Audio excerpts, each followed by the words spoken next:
if you do not do idol worship, Yeah. if you don't believe in God, Yeah. and if you believe Prophet Muhammad is a messenger, you're already a Muslim. You don't have to convert in public. To become a Muslim, you don't have to give shahada in front of public. It's between you and Allah. You don't have to tell me also. You don't have to tell me also. That's why I told you, I respect a lot So Islam. that's so in But- this way, but- in this way, But doesn't mean that I don't respect my religion. My word is I have only one question. I am not doing idol worshipping. I believe in one God. I am not believing in Correct. any murtis and all that because I am inspired from the movie Oh My God. Because before that also I was going to temples.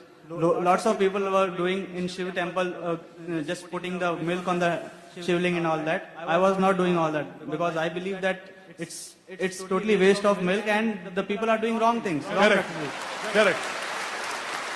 So according to me, you're a Muslim. If you don't believe in idol worship, if you don't believe in Murti Puja, if you believe putting milk on the statue is wrong, if you believe in one God, if you believe Prophet Muhammad, according to me, you're already a Muslim. You don't have to say in public.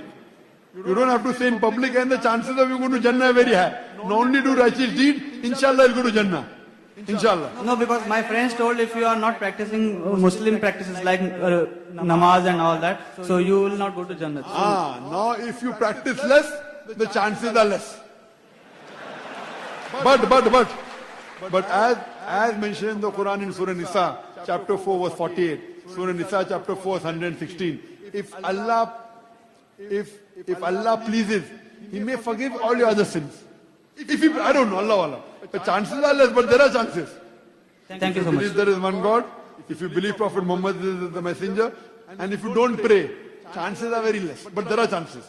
If Allah forgives you that you have not prayed, but Allah believes that you believe in one God and you believe in Prophet Muhammad sallallahu alaihi wasallam, chances are there. So your friend may not be knowing about the other aspect. But if you start praying, if you start fasting, the chances are more. If Allah gets pleased with you and forgive your sins, He may put you in Jannah.